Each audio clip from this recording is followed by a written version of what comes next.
নমস্কার বন্ধুরা, কেসি blog and কিচেনে সবাইকে স্বাগত। আজ আমি নিয়ে এসেছি বাঁধাকপির এক রেসিপি। এই ধরনের বাঁধাকপির রেসিপি কিন্তু আমরা সকলেই পছন্দ করি বা বানাতেও খুব চেষ্টা করি।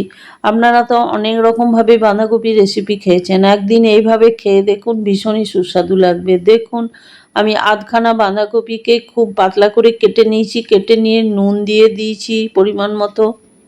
নুন দিয়ে দেওয়ার পর এটাকে খুব ভালো করে চটকে নিয়ে আমি 10 মিনিটের জন্য ঢাকা দিয়ে বাঁধাকপিটা রেখে দিলাম। দেখুন 10 মিনিট পর ফিরে এসেছি। ফিরে আসার পরে বাঁধাকপিটা কতটা নরম হয়ে গেছে। তারপরে আরেকবার আমি খুব ভালো করে চটকে নেব বাঁধাকপিটা। চটকে নেবার পরে দেখুন এটার মধ্যে খুব বেশি পরিমাণ জল বেরিয়ে যাবে। আর বাঁধাকপিতে এমনিতেই জল আমরা খুবই বেরিয়ে যায় বাঁধাকপিতে। তারপর দেখুন জলটা আমি পুরোটা ছেঁকে ছেঁকে নিয়ে নেব, খুব ভালো করে চিপে নিয়ে নেব। সমস্ত বাঁধাকপিটা আমি একদম চিপে বের করে নিয়েছি। তারপর দেখুন কতটা জল বেরিয়েছে আমার। তারপরে এইটার মধ্যে আমি একটা বড় সাইজের পেঁয়াজকে কেটে পাতলা করে কেটে দিয়ে দিলাম। দিয়ে দেওয়ার পরে দেখুন আমি এটার মধ্যে 2-3 চামচ বেসন দিয়ে দিলাম। বেসন দিয়ে দেওয়ার পরে চালের গুঁড়ো আমি 2 চামচ দিয়ে দিলাম এটার মধ্যে। তারপরে এটাতে পরিমাণ মতো নুন দিয়ে দিলাম। তারপর দেখুন গোটা জিরে 1 চামচ দিয়েছি, হলুদ দিলাম 1 চামচ, জিরে গুঁড়ো 1 চামচ দিলাম, আর আদা 1 ইঞ্চি আদা গ্রেট করে রেখেছি সেটাও দিয়ে দিলাম আমি। তারপরে একটু 1/2 চামচের মতো আমি খাবার সোডা দিলাম। তারপরে দেখুন লঙ্কা কয়েকটা কুচি করে দিলাম, আর ধনে পাতাও কিছুটা কুচি করে দিয়ে দিলাম। আর এই ধরনের রেসিপি খেতে কিন্তু খুব চটপটা হলেই বেশি ভালো হয়।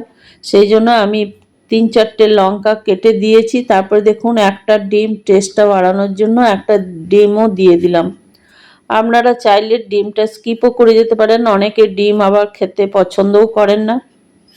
তারপর দেখুন এটা সমস্ত জিনিসটা আমি পুরোটা ভালো করে মেখে নেব।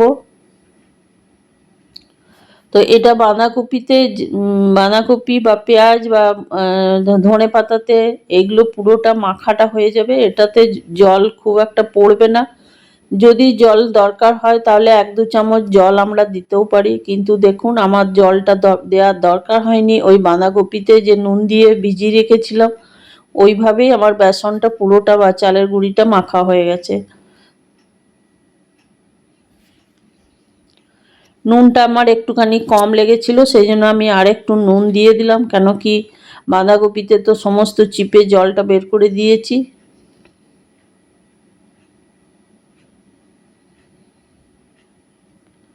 আর এই ধরনের রেসিপি কিন্তু আপনারা অনেকেই অনেক রকমভাবে খান, অনেক রকমভাবে আপনারা পকোড়া বানান। একদিন এইভাবে পকোড়া বানিয়ে দেখুন, বাঁধাকপির বা পেঁয়াজের পকোড়া খেতে খুবই সুস্বাদু লাগে। আর শীতের সময় তো আমরা প্রায়ই বানিয়ে থাকি নানা রকম পকোড়া। তারপর দেখুন আমার মাখাটা হয়ে গেছে। হয়ে যাওয়ার পর পেঁয়াজির মতোই আমি এদিকে কড়াইয়ে সাদা তেল দিয়ে গরম করে, তেলটা খুব হাই করে গরম করে নিয়েছি। তারপরে মিডিয়াম আঁচে সমস্ত পেঁয়াজিগুলো আমি ভেজে নেব।